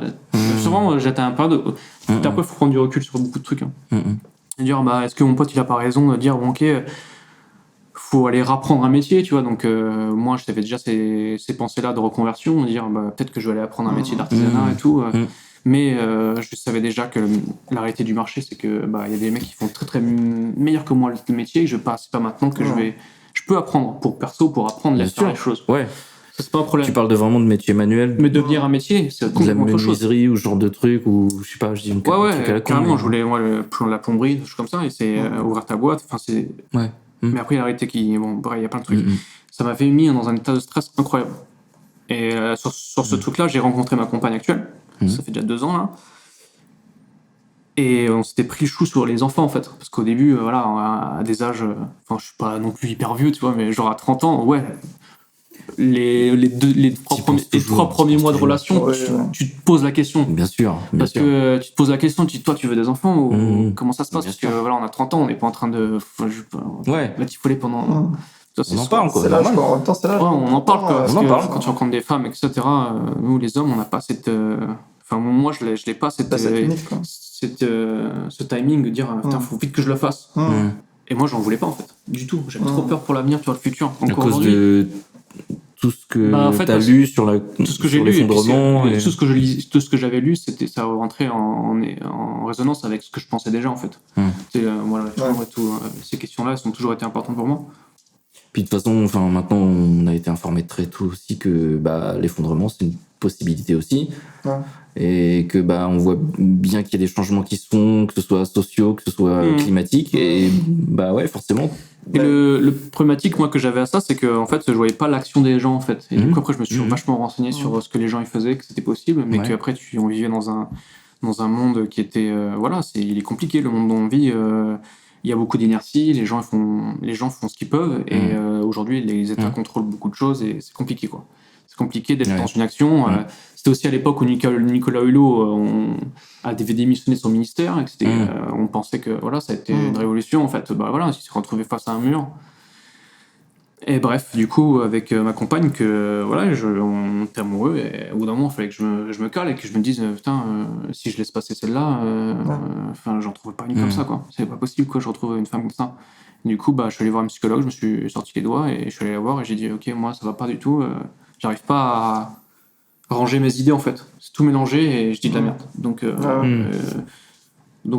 m'a dit, moi, je connais pas tout ça, mais on va structurer, on va parler de moins. Et c'est grâce à elle que j'ai découvert aussi que, en fait, il faut pas penser pour les autres. Ce qu'on disait tout à l'heure. C'est-à-dire que, en fait, t'es dans un couple, c'est égal. Tu vas pas penser pour l'autre personne et réfléchir en avance de phase ce qu'elle va penser. Parce que moi, j'étais dans un délire de dire, comment, est-ce que je suis pas un connard à rester avec elle, en fait, la pauvre. Alors que tu veux pas d'enfant ? Alors que à ce moment-là, c'était sur ces sujets-là ? Ouais, à ce sujet-là, et dire ok, est-ce que je suis pas trop compliqué pour elle, en fait, et dire en fait t'en fous, en fait, moi je l'aime, elle m'aime, il y a pas de problème, tu vois. Genre je me prends trop la tête, en fait. Si elle voulait quitter, elle l'aurait fait, tu vois, t'es pas obligé de prendre la décision à sa place. Exactement, et que si on était ensemble, c'est que l'un et l'autre on le voulait, et en plus moi j'ai complètement changé d'avis sur ça, quoi. Moi maintenant, je me dis que si je rate ça, tu rates une putain de part d'expérience dans ta vie, quoi. Toi, Mathieu, qu'est-ce que ta vision de l'avenir, c'est quoi actuellement ? La vision de l'avenir, elle est grave déprimante. Au niveau de ton travail. Parce que ma vision de l'avenir, c'est genre, je sais que je vais retrouver sûrement un taf dans 3 à 6 mois, tu vois, et ce sera certainement pas la panacée, mais bon, ce sera un taf ok, tu vois. En vrai, ce que je fais, ça gagne pas mal, ça gagne ok. Parce que, dans les métiers que tu peux trouver à mon âge, ça gagne bien.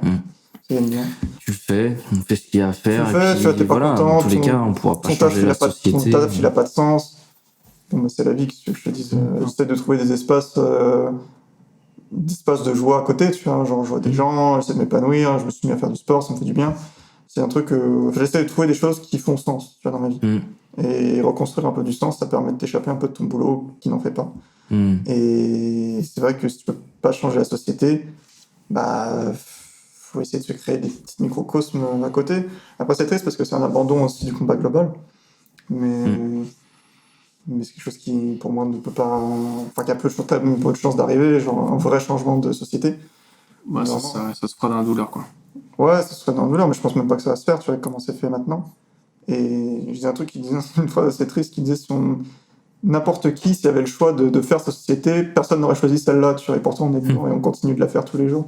Et c'est vrai qu'on y participe, on va le faire tous les jours, mais c'est pas comme si on avait le choix. C'est au-dessus de nous dans tous les cas, donc on peut que faire le mieux pour nous et autour de nous, et malheureusement, on changera pas la société. Donc ça pas fait maintenant. Une fin très déprimante. Par contre, c'est un peu déprimant. Ça fait une fin très dark. C'est réaliste, il faut pas être défaitiste pour autant, je pense. Faut changer, si on n'est pas content de sa vie, il faut essayer de la changer paramètre par paramètre. C'est ça. D'abord, il faut les identifier, les paramètres, et puis ensuite, mais c'est vrai que l'avenir, il n'est pas rose de fou, mais Il y a de l'espoir. On dirait qu'on va tous mourir. Il y a de l'espoir. On est pas sur le Titanic non plus. Des trucs vraiment cheesy et tout. Moi, non, mais c'est vrai, j'ai l'espoir, voilà, par ma compagne, par mes héritiers, Inch'Allah. Voilà, tu vois, et puis voilà, je me trouve. Ah, mais ouais. Tu vois, par rapport à d'autres trucs, et puis en ce moment, d'être toujours dans la modification, dans l'apprentissage et dans. Ouais, faut bouger, quoi. Faut pas se laisser mourir comme une grosse merde, quoi. Ouais, moi je trouve qu'il faut même essayer de se créer des petits espaces de vie, tu vois, comme là, en fait, on fait des choses qui changent du quotidien, des choses que t'as l'impression que c'est sympa, tu vois, qui te font du bien, simplement t'as l'impression de créer quelque chose.